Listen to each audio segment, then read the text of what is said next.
High school के सभी छात्रों को गुड मॉर्निंग। इसके पहले आज भौतिकी विज्ञान देखते हैं। इसके पहले ये बताया गया था कि गोली दर्पण अर्थात अवतल दर्पण उत्तल दर्पण द्वारा प्रतिबिंब कैसे बनता है। एक बार थोड़ा सा उसको रिपीट फिर से कर दे रहा हूँ। जैसे हमारा यहाँ पर अवतल दर्पण एक चित्र बना है, यहाँ पर जो है हमारा उत्तल दर्पण चित्र बना है। तो जहाँ पर जैसे फोकस एफ ये जो है अवतल दर्पण है, यहाँ फोकस एफ है, तो इससे जितना दूरी पर ध्रुव और फोकस दूरी की दूरी होगा उतना ही पर जो है हमारा इसका जो है केंद्र होता है, वक्रता केंद्र। तो इसमें बताया गया था कि जो प्रतिबिंब किसी वस्तु का प्रतिबिंब किस तरीके से बनता है। तो एक तो बताया गया था कि यदि वस्तु अनंत पर है तो अनंत से जो प्रतिबिंब बनता है वो देखे कि इस तरफ बनता है, जो मुख अक्ष के नीचे बनता है। तो और वो हमारा जो है उल्टा बनता है और छोटा बनता है, और इधर जो प्रतिबिंब बनता है वो क्या होता है, वास्तविक होता है। दूसरा ये बताया गया था कि वक्रता केंद्र और जो है अनंत के बीच की दूरी हो वो भी हमारा क्या बनता था, इसके बीच बनता था, यानी फोकस और वक्रता केंद्र के बीच तब बनता था, वो भी छोटा बनता था और वास्तविक बनता था और उल्टा भी बनता था। फिर तीसरा ये बताया गया था कि जब जो है वस्तु जो है वक्रता केंद्र पर रखी है तो देखे उसमें वक्रता केंद्र पर जो रखी गई वस्तु था वो ठीक इसके ठीक दूसरे साइड में यानी नीचे की तरफ प्रतिबिंब बनता था, और ठीक उसी के बराबर तो वक्रता केंद्र पर रखी वस्तु का जो प्रतिबिंब था वो वस्तु के बराबर था, उल्टा था और वास्तविक था। फिर इसके बाद आगे था वक्रता केंद्र और फोकस के बीच जो है उसका प्रतिबिंब जो है ये वास्तविक और उल्टा और साथ वस्तु से बड़ा बनता है। ये ध्यान देंगे, जब वक्रता केंद्र पाता है, जो कोई वस्तु वक्रता केंद्र पर रखी जाती है तो प्रतिबिंब जो है वस्तु के बराबर बनता है, और इधर जब वस्तु रहेगा या वक्रता केंद्र के जो है बाएं तरफ रहेगा यानी वो वक्रता केंद्र से दूर रहेगा तो वस्तु का जो प्रतिबिंब होगा वो वस्तु से छोटा बनता है। जो ही वक्रता केंद्र के बाद जाना शुरू होता है माने ध्रुव की तरफ, तो वस्तु का जो प्रतिबिंब होगा वो हमेशा बढ़ता जाता है। यानी जैसे यहाँ पर रखे तो वस्तु का प्रतिबिंब जो है इससे यहाँ तो बराबर होगा, इससे जब इधर चलेंगे जो फोकस की तरफ तो इसका जो है प्रतिबिंब जो है वस्तु से बड़ा हो जाएगा, और फिर यहाँ रखेंगे तो और बड़ा होगा। यहाँ पर रखेंगे यानी वक्रता ये फोकस और ध्रुव के बीच रखेंगे तो यही एक प्रतिबिंब ऐसा है कि जो दर्पण के पीछे बनता है, ठीक है, और वो आभासी बनता है, और सभी तो वास्तविक बनता है, लेकिन ये जो है दर्पण और फोकस के बीच होता है वो क्या होता है, आभासी बनता है।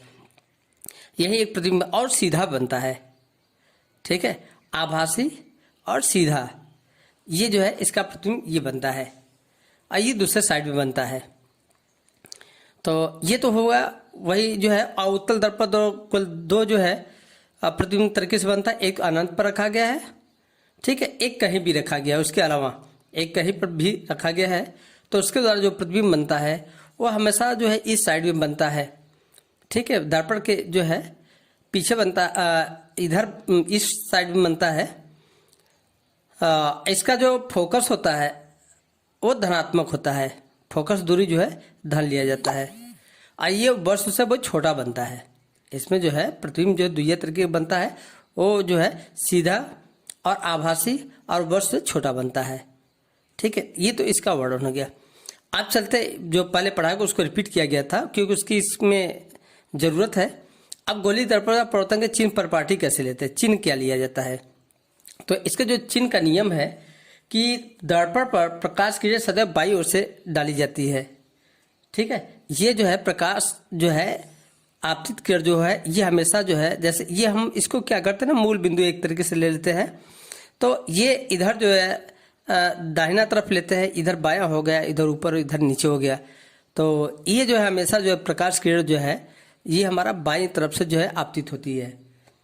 और दूसरा समस्त दूरियां दर्पण के ध्रुव से मुख्य अक्ष के साथ नापी जाती है। जो दूरियां होता है ना, इसी जो मुख्य अक्ष है इसी के साथ ये नापा जाता है।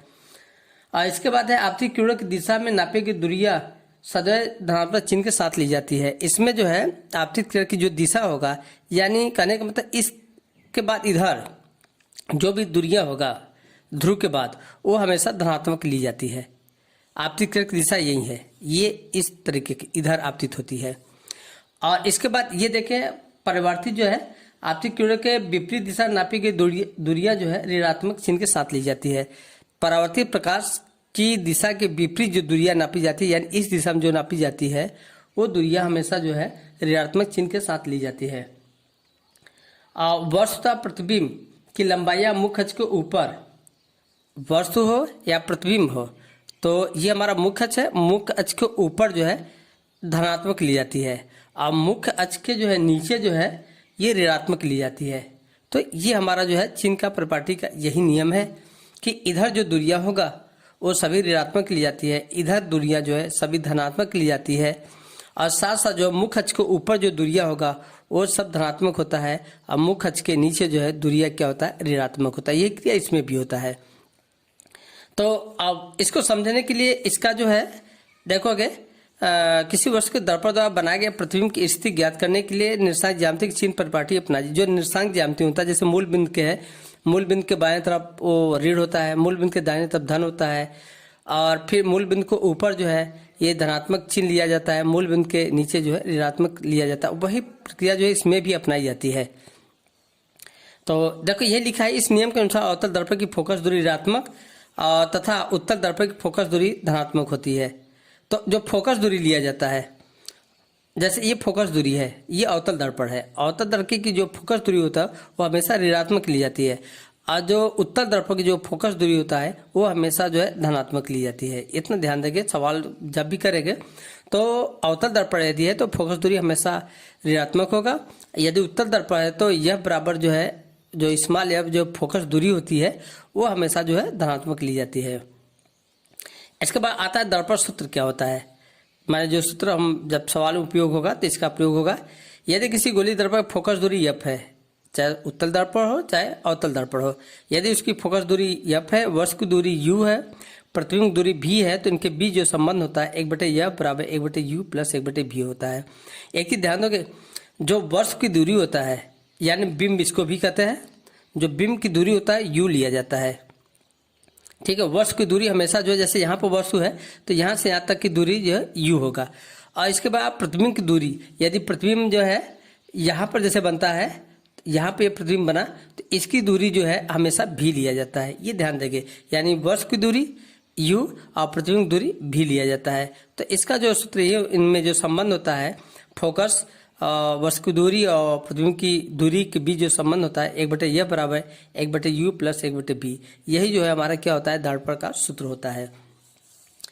इसके बाद अंकित प्रश्नों का हल करते समय यू भी तथा एफ के दर्पणों के लिए प्रयुक्त चिन्ह परिपाटी के अनुसार रखना है। यानी यू भी तथा एफ का मान जो है, जो चिन्ह का नियम उसके साथ उसका मान रखते हैं।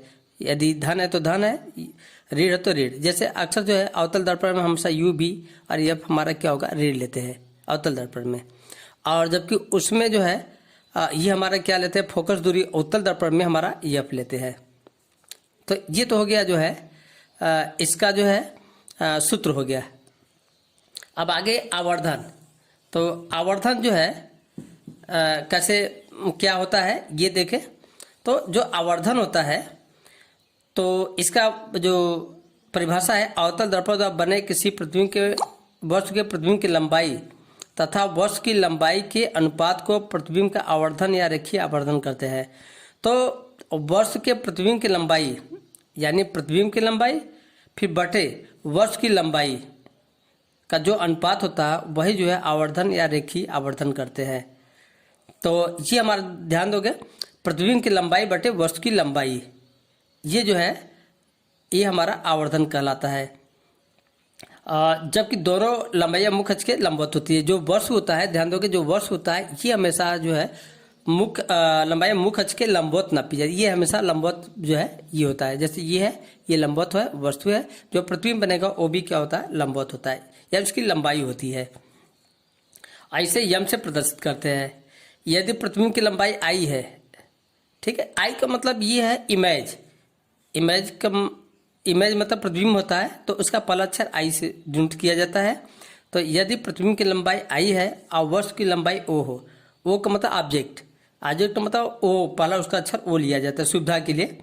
तो यदि प्रतिबिंब की लंबाई आई है तो वस्तु की लंबाई ओ हो, तो जो इसका जो परिभाषा है उसके आधार पर ये बताया गया था कि रेखीय आवर्धन यम बराबर होगा प्रतिबिंब की लंबाई, यानी प्रतिबिंब की लंबाई आई होगा, अब बटे क्या होगा, वस्तु की लंबाई ओ होगा। तो प्रतिबिंब की लंबाई बटे क्या होगा, वस्तु की लंबाई, अर्थात रेखीय आवर्धन यम बराबर आई बटे ओ।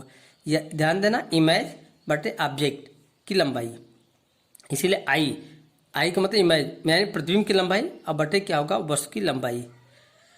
इसके बाद जो है, यदि दर्पण से वस्तु की दूरी यू, जैसे बताया गया, दर्पण से वस्तु की दूरी जो है यू लिया जाता है और प्रतिबिंब की दूरी क्या लिया जाता है, भी लिया जाता है, तब रेखीय आवर्धन यम बराबर होता है आई बटे यू ओ, और ये बराबर होगा माइनस भी बटे यू होगा।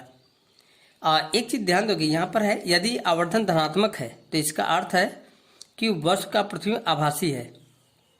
यदि आवर्धन जो है धनात्मक आता है तो ये वस्तु का प्रतिबिंब जो है आभासी होगा, ठीक है। यदि आवर्धन ऋणात्मक है, यदि आवर्धन ऋणात्मक आता है तो वस्तु का प्रतिबिंब वास्तविक होगा। यानी जो है अक्सर जो है देखे गए अवतल दर्पण में जो है ये वास्तविक होता है, इसलिए आवर्धन जो अवतल दर्पण में हमारा क्या होगा, आभासी होगा। अरे ये आवर्धन ऋणात्मक तो वस्तु का प्रतिबिंब वास्तविक होगा। यानी ये जो है यदि जो है ऋणात्मक आता है तो इसका मतलब वो अवतल दर्पण होगा, क्योंकि उसका प्रतिबिंब जो है वास्तविक होगा। यानी ऋणात्मक आएगा तो प्रतिबिंब क्या होगा, वास्तविक होगा। अब वास्तविक जो है हमारा क्या होता है, अवतल दर्पण में होता है, ठीक है। तो ये हमारा सवाल करने के लिए होता है। अब आगे हम जो कुछ सवालें देखते हैं इस पर आधारित जो है